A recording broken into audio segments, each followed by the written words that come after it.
નમસ્કાર, જય માતાજી, જય મુરલીધર દાદા। હું છું સિદ્ધરાજસિંહ સરવૈયા। ધ વાવડમાં આજે આપણે આવી ગયા છીએ ગોહિલવાડના દ્વારકા તરીકે ઓળખાતા પછેગામ ધામની અંદર। ગોહિલવાડનું દ્વારકા જેનું પછેગામ છે ધામ, મુરલીધર જ્યાં જય વિસા તેને ગોહિલ ભજે તમામ। શ્રી કૃષ્ણએ અર્જુનને પોતાના મુખમાંથી મૂર્તિ આપેલી। સેજકજી બાપુ પોતાની પાઘડીમાં મૂર્તિને રાખતા અને નિત્ય પૂજન કરતા। સોશિયલ મીડિયાના ઇતિહાસમાં સૌ પ્રથમ વખત તમે દર્શન કરી રહ્યા છો। આપણા મુરલીધર મહારાજનું જે ગર્ભગૃહ છે એમનું પણ નિર્માણ થઈ ચૂક્યું છે। જે શિખર છે મંદિરનું એમના પણ અમે સૌ પ્રથમ વખત ધ વાવડમાં તમામ દર્શનાર્થીઓને તમામ ભક્તજનોને દર્શન કરાવી રહ્યા છીએ। પણ સર્વે ગોહિલ સમાજોએ કીધું કે ઈષ્ટદેવ પછેગામના નથી, સમગ્ર ગોહિલ કુળના છે। ભાઈ દેવાજી મુરલીધર દાદાના અનન્ય ભક્ત હતા, એટલે જ્યારે ભાઈ ભાગમાં બધું વહેંચણી થઈ ત્યારે અમને એમ કીધું કે મારે કાંઈ જોતું નથી, મને આ દાદાની મૂર્તિ આપો।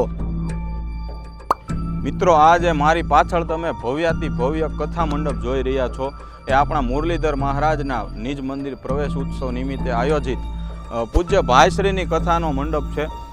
લગભગ બહુ ઓછી વખત આપણા ભાવેણામાં આવડો વિશાળ મંડપ આપણે જોયો હશે। કહેતા બાપુએ એમ કીધું કે 26 તારીખે જ્યારે હું ત્યાં પછેગામ આવું દર્શને મુરલીધર દાદાના, તે દિવસે જેટલા માણસો પ્રસાદ લે। ગોહિલવાડના દ્વારકા તરીકે ઓળખાતું અને આપણું ગુજરાતનું મિની દ્વારકા જે બનવા જઈ રહ્યું છે એવા પછેગામ ધામની અંદર આપણે આવ્યા છીએ। આપણે સૌ જાણીએ છીએ કે આગામી સમયમાં અહીં 551 કુંડી મહાયજ્ઞ તેમજ શ્રીમદ ભાગવતની સપ્તાહ સહિત અનેક ધાર્મિક કાર્યક્રમોનું આયોજન થવા જઈ રહ્યું છે। ત્યારે આ વિડીયોમાં આપણે અહીંની તમામ તૈયારીઓ, પછેગામ મુરલીધર દાદાના ઇતિહાસ અને અહીંના જે ભક્તજનો છે એમની સાથે એમના પરચાઓની પણ કેટલીક વાતો કરવાના છીએ। ત્યાં સુધી વિડીયોમાં અમારી સાથે બન્યા રહેજો, માત્ર ને માત્ર ધ વાવડ પર।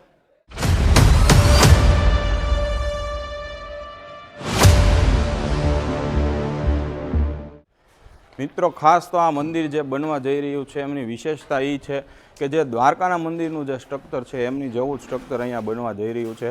તેમજ ધાર્મિક જે તમામ વાસ્તુકલાના નિયમો છે એમની મુજબ આ મંદિર બની રહ્યું છે। ત્યારે બહુ થોડાક દિવસોની અંદર આપણા મુરલીધર મહારાજ આ મંદિરની અંદર નિજ પ્રવેશોત્સવ કરવાના છે। એમનો પ્રવેશ ઉત્સવ ઉજવવા જઈ રહ્યો છે। મિત્રો, લગભગ સોશિયલ મીડિયાના ઇતિહાસમાં સૌ પ્રથમ વખત તમે દર્શન કરી રહ્યા છો। આપણા મુરલીધર મહારાજનું જે ગર્ભગૃહ છે એમનું પણ નિર્માણ થઈ ચૂક્યું છે।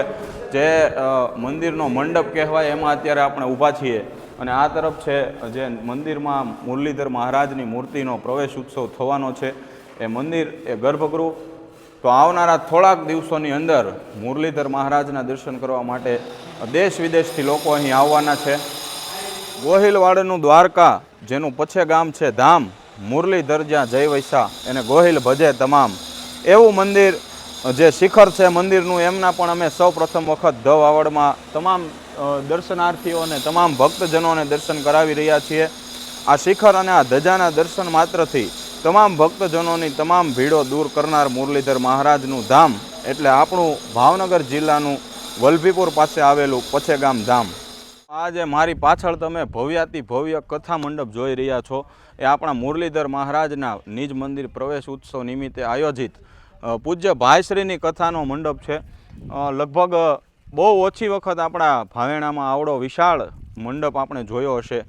ત્યારે હું આપને જણાવી દઉં કે કથા દરમિયાન અને યજ્ઞ દરમિયાન લગભગ 15 થી 20 લાખ લોકો અહીં આવે એવી અત્યારે ધારણા બનાવવામાં આવી રહી છે। પ્રતિદિન લાખોની સંખ્યામાં લોકો અહીં પ્રસાદી લઈ શકે એ માટે રસોડા બનાવવામાં આવ્યા છે, એ માટે ભોજનશાળા બનાવવામાં આવી છે। મહેમાનો એમની માટે પણ સુવિધાઓ કરવામાં આવી છે। લગભગ 100થી પણ વધારે ચૂલાઓ ગાળવામાં આવશે। જી આ મિત્રો, 100થી પણ વધારે ચૂલાઓ ગાળી અને જે પ્રસાદ છે એ બનાવવાની કામગીરી કરવામાં આવશે। એના ઉપરથી આપણે અંદાજો લગાવી શકીએ છીએ કે આ આયોજન એ ન ભૂતો ન ભવિષ્યથી એટલે કે ક્યારેય ન થયું હોય એવું આયોજન થવા જઈ રહ્યું છે। મિત્રો અત્યારે જે આપણું ગોહિલવાડનું દ્વારકા અને ગુજરાતનું જે મિની દ્વારકા બનવા જઈ રહ્યું છે એવા પછેગામ ધામની અંદર આપણે આવી ગયા છીએ ત્યારે મુરલીધર મહારાજના સાનિધ્યની અંદર નિજ મંદિરનો પ્રવેશ ઉત્સવનો ભવ્યાતિ ભવ્ય કાર્યક્રમ થવા જઈ રહ્યો છે।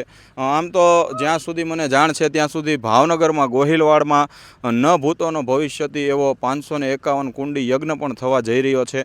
ત્યારે આ તમામ કાર્યક્રમની શું રૂપરેખા છે, આ તમામ ધાર્મિક ઉત્સવની શું આયોજનની કામગીરી છે, તમામ બાબતે આપણને માહિતી આપવા માટે ગામના કમિટીના મંદિરના સભ્ય આપણી સાથે જોડાયા છે। આપનું પૂરું નામ, આપનો પરિચય જણાવી અને જે આયોજન છે એમની વિશે આપણા દર્શક મિત્રોને જણાવશો। મારું નામ મનહરસિંહ જેઠુભા ગોહિલ।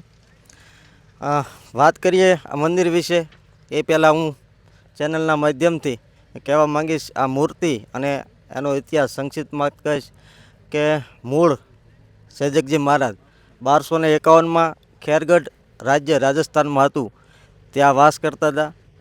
ત્યાંના આજુબાજુના રાઠોડ અને ડાભી ક્ષત્રિયો સાથે વૈમનસ્ય થતાં એક દિવસ સ્વપ્નમાં આવી મુરલીધરજી મહારાજે કીધું કે તું મારો રથ જોડી અને રાજસ્થાનથી એટલે કે ખેરગઢથી પશ્ચિમ દિશા તરફ જા અને જ્યાં રથનું પૈડું ગળે કે તૂટે ત્યાં વાસ કરજે। એ મુજબ સેજકજી મહારાજ દાદાની આજ્ઞાને અનુસર્યા અને ઈસવીસન 1251માં પાંચાળમાં એક ટીંબો હતો ત્યાં રથનું પૈડું તૂટે છે અને ત્યાં વસવાટ કરે છે। ખબર પડતા એમને ખ્યાલ આવે છે કે આ જે વિસ્તાર છે એ જૂનાગઢના રાજા રા કવાટનો છે, એટલે તે ત્યાં મળવા જાય છે। રાજા એમને 12 ગામનો વસવાટ આપે છે અને પ્રથમ ગાદી વસાવે છે જે સેજકપુરથી અત્યારે સેજકપુર નામનું ગામ છે એ ઈસવીસન 1251માં ત્યાં વસવાટ કરે છે। અને હાલ આપ જોઈ શકો છો એમ ગોહિલવાડના તમામ 220થી વધારે ગામો હાલમાં છે એટલો વિસ્તાર દાદાની કૃપાથી વિસ્તર્યો છે। બીજું મનહરસિંહ, મારે એ પણ જાણવું છે કે આ મંદિરનો ઇતિહાસ પણ ખૂબ, આ મૂર્તિ વિશે તો અમે એવું સાંભળ્યું છે કે ભગવાન શ્રી કૃષ્ણએ અર્જુનને પોતાના મુખમાંથી મૂર્તિ આપેલી, સેજકજી બાપુ પોતાની પાઘડીમાં આ મૂર્તિને રાખતા અને નિત્ય પૂજન કરતા। ત્યારબાદ આ મંદિરનું નિર્માણ પછેગામમાં જ થયું, એની પાછળનું કારણ શું? કારણ કે ગોહિલોના તો અનેક ગામો હતા અને આ ગામના નામની સાથે પણ મંદિરનો ઇતિહાસ જોડાયેલો છે કે મંદિર પછી ગામ, તો એ બાબતે પણ થોડીક દર્શક મિત્રોને માહિતી આપજો। જી, મૂર્તિ વિશે વાત કરું તો એક દંતકથા મુજબ મહાભારતનું યુદ્ધ જ્યારે પૂર્ણ થયું ત્યારે બધું હસ્તિનાપુરમાં રાજગાદી સોંપી અને બધું નિશ્ચિંત જાણી અને કૃષ્ણ ભગવાન સદા માટે દ્વારિકા જતા હતા, પણ કૃષ્ણના ભગવાનના અનન્ય સખા અનન્ય ભક્ત એવા અર્જુનજી એમની પાછળ 12 કોસ જેટલું ચાલ્યા ત્યારે કૃષ્ણજીએ પાછળ વળીને જોયું અને કીધું હજી કેમ તમે મારી પાછળ આવો છો? ત્યારે એમને કીધું કે હું તમારા વિના એક ક્ષણ પણ રહી શકું નહીં। એટલે ભગવાન એમને સમજાવે છે પણ અર્જુનજી માનતા નથી। ત્યારે ભગવાન સ્વયં પોતાના મુખમાંથી મૂર્તિ કાઢીને અર્જુનજીને આપે છે કે આ મૂર્તિ રાખ, જ્યારે તમે ધ્યાન ધરશો ત્યારે હું અચૂક હાજર થઈશ। એ આ પરંપરાગત રીતે આ મૂર્તિ પછેગામમાં આવી છે।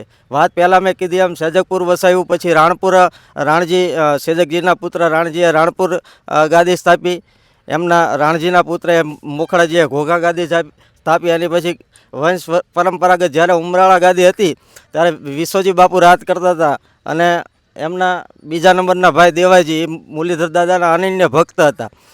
એટલે જ્યારે ભાઈ ભાગમાં બધું વહેંચણી થઈ ત્યારે એમને એમ કીધું કે મારે કાંઈ જોતું નથી, મને આ દાદાની મૂર્તિ આપો।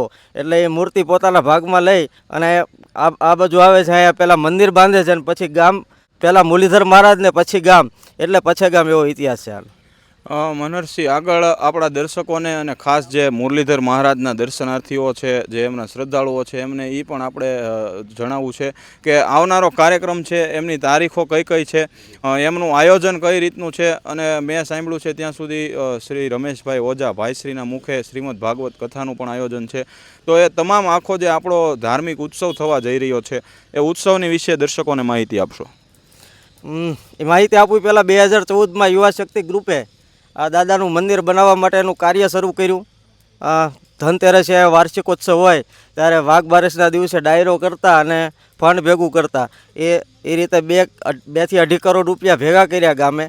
પણ સર્વે ગોહિલ સમાજોએ કીધું કે ઈષ્ટદેવ પછેગામના નથી, સમગ્ર ગોહિલ કુળના છે, સમગ્ર કૃષ્ણને ભજવાવાળા દરેક ભક્તોના છે. એટલે દરેકના સહિયારા પ્રયાસોથી જે 2 થી 2.5 કરોડમાં મંદિર કરવાનું હતું, આપે જે વિડીયોમાં બતાવશો એ પ્રમાણે અત્યારે 9 કરોડના ખર્ચે ભવ્યાતિ ભવ્ય મંદિર બન્યું છે. તો એના ઉપલક્ષમાં જ્યારે આવો ભવ્ય મંદિર બન્યું હોય તેનો ઉત્સવ પણ ભવ્ય હોવો જોઈએ. તો એ માટે આગામી તારીખ ફેબ્રુઆરી મહિનાની 22 ફેબ્રુઆરીથી 28 ફેબ્રુઆરી સુધી વિશ્વવિખ્યાત ભાગવતાચાર્ય પરમ પૂજ્ય રમેશભાઈ ઓઝાના સ્વમુખે ભાગવત સપ્તાહ જ્ઞાન યજ્ઞનું ભવ્ય આયોજન છે. સાથે સાથે કૃષ્ણ ભગવાન એ વિષ્ણુ ભગવાનનું સ્વરૂપ છે, એટલે 551 કુંડલી મહાવિષ્ણુ યજ્ઞનું પણ આયોજન તારીખ 26 ફેબ્રુઆરીથી 1 માર્ચ, એટલે કે 26, 27, 28 ફેબ્રુઆરી અને 1 માર્ચ, એમ 4 દિવસ આપણે આ યજ્ઞશાળામાં ઊભા છીએ. ત્યાં દિવ્ય અને ભવ્ય આયોજન છે. બીજું મનહરસિંહ, મને જ્યાં સુધી આયોજનમાં અમે સાંભળ્યું છે કે જે દિવસે પૂજ્ય લાલ બાપુ આવવાના છે તે દિવસે અતિ વિશેષ લોકોની ભીડ, ભક્તોની ભીડ અહીં ઉમટવાની છે. તો એ દિવસનું આખું શું આયોજન છે? બાપુ આમ તો બહુ ક્યાંય જતા નથી, પરંતુ બાપુએ રાજીપો વ્યક્ત કર્યો હોય અને આશીર્વાદ દેવા આવતા હોય ત્યારે એ જે આખો દિવસ છે એમની રૂપરેખા અને બાપુ કે દિવસે આવે છે એ આપણા દર્શકોને જણાવજો. પૂજ્ય રમેશભાઈ પાસે કથાનું મુહૂર્ત અમે લઈને આવ્યા, અમને શ્રીફળ આપ્યું કથાનું. પછી અમે લાલ બાપુને મળવા ગયા કે આવી રીતે ભાગવત કથાનું અને 551 કુંડી મહાવિષ્ણુ યજ્ઞનું આયોજન છે. બાપુ ખૂબ રાજી થયા. તમે કીધું એમ બાપુએ ત્યારે એવો ભાવ વ્યક્ત કર્યો કે ગોહિલ વાડમાં જે મુરલીધર દાદા બિરાજે છે એ સમગ્ર સર્વે સમાજના છે. અને આજ તમે કહો એ તારીખે હું આવીશ, એટલે અમારા જે સભ્યો હતા અમે એમને કીધું 26/2/26ના રોજ બાપુ આપ પધારો, તે દિવસે યજ્ઞનો પ્રારંભ આપણા હસ્તે થાય. એટલે બાપુ ખૂબ રાજી થયા. પણ એને એક શરત મૂકી કે જે દિવસે હું આવું મારી એક શરત માનો તો હું ત્યાં આવું. એટલે સામાન્ય રીતે આપણને એમ થાય કે આ સંત આવતો હોય તેનો કોઈક પ્રોટોકોલ આપણે જાળવાનો હોય છે, આગું રહેવાનું છે, દર્શન નહીં, બહુ ભીડ નહીં. પણ એવું ના કહેતા બાપુએ એમ કીધું કે 26 તારીખે જ્યારે હું ત્યાં પછી ગામ આવું દર્શને મુરલીધર દાદાના, તે દિવસે જેટલા માણસો પ્રસાદ લે તેનો સમગ્ર ખર્ચ ગાયત્રી આશ્રમ ગધેથળ આપે તો હું આવું. અમે બધાએ સહર્ષ એ સ્વીકાર્યું. પણ બાપુની ભાવ કંઈક જુદો જ હતો. એમને પછી થોડા દિવસ પછી એવું નક્કી કર્યું કે ખાલી પચ્છેગામ કે ત્યાં આવતા એ લોકો માટે પણ નહીં, પણ વલભીપુર શહેર સહિત વલભીપુર તાલુકાના 54 ગામનો તે દિવસે ગામ ધુમાડો બંધ, ગાયોને નિરણ, પક્ષીઓને ચણ, માછલીઓને એમનો ખોરાક, કૂતરાઓને લાડુ, એમ જીવ માત્રને તે દિવસે બાપુ તરફથી ભોજન પ્રસાદ આપવાનું છે.